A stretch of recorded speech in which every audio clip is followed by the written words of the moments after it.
नमस्कार दोस्तों।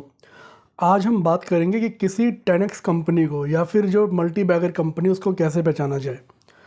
दोस्तों, ऐसी कंपनी की पहली खूबी ये है कि उसकी सेल हर साल काफ़ी एक्सपोनेंशियली बढ़ेगी या काफ़ी तेज़ी से बढ़ेगी। मान लो इस साल 100 रुपये का माल बेच रही है तो अगले साल वो 200 रुपये का माल बेचेगी, यानी डबल होगी। डबल भी ना हो तो कम से कम 50% तो अपनी सेल बढ़ाएगी हर साल। तो ये चीज़ हमने देखनी है। कोई कंपनी हमें ऐसी मिल रही है इसकी सेल हर साल बढ़ रही है, आप उसमें बेशक इन्वेस्ट कीजिए। दूसरी चीज़, सेल के बाद दोस्तों नेट प्रॉफिट वो कितना बचा रही है। मान लो कंपनी ने इस साल 100 रुपये का माल बेचा और उसको 20 रुपये उसमें बचे, तो ये बहुत अच्छा साइन है। आप उस कंपनी में इन्वेस्ट कीजिए क्योंकि 20% का मार्जिन वेरी गुड। हमेशा मार्जिन दोस्तों डबल डिजिट में होना चाहिए, ये बहुत ज़रूरी है।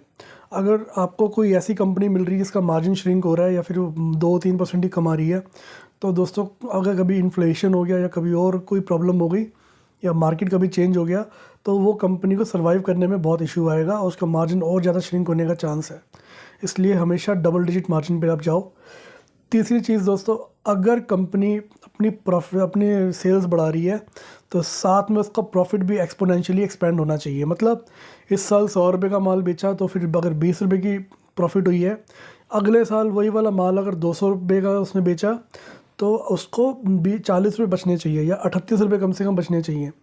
मतलब सेल भी बढ़े तो फिर प्रॉफिट भी साथ साथ बढ़ना चाहिए। अगर मान लो इस साल भी 100 रुपये का ही माल बेचा, अगले साल 200 रुपये का माल बेचा, पर प्रॉफिट इस साल भी 20 रुपये था, अगले साल भी 20 रुपये है, तो कंपनी ने अपने मार्जिन को श्रिंक कर लिया या अपने मार्जिन पे खेलना स्टार्ट कर लिया। लॉन्ग टर्म में वो कंपनी मुँह की खाएगी, क्योंकि दोस्तों और भी कॉम्पिटिटर आएंगे जो प्राइस गिराएंगे और ऑलरेडी ये अपने 20% को मार्जिन को 10% कर चुकी है। कल को 5 पर आएगी, करते करते एक दिन नामो निशान मार्केट से इसका हट जाएगा।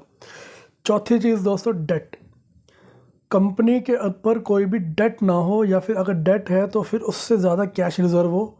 अगर ये दोनों ही नहीं है तो बेटा कंपनी के अंदर इतना तो कम से कम बिज़नेस होना चाहिए और इतना उसके मैनेजमेंट के दिमाग में होना चाहिए कि मैं अपने डेट को जल्दी जल्दी चुकाऊँ।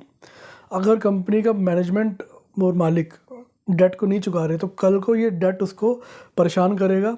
हो सकता है कि इवन उसको ये बाद में बुरे वक्त में डेट चुकाना मुश्किल हो जाए। तो इसलिए कंपनी हमेशा ऐसी छांटो जिसमें लोन कम हो और कैश रिजर्व इतना ज़्यादा हो कि आज ही लोन चुका ले तो तब भी उसकी फंक्शनैलिटी पे, काम करने में कोई असर ना आए। दोस्तों, यहाँ तक वीडियो देख ली तो मैं आपको बोनस टिप दूंगा। जो पांचवा हमारा आज का टिप रहेगा वो ये है, कंपनी अपनी R&D पे और अपने फ्यूचर प्लान्स पे काम ज़रूर करे।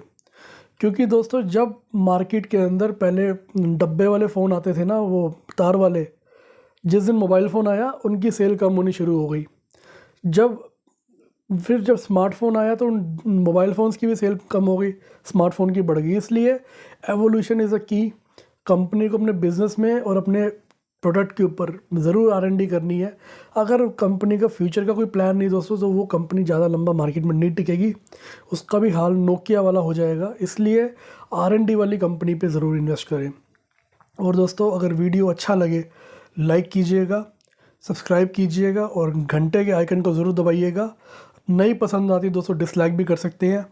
तब तक के लिए जय हिंद, जय भारत।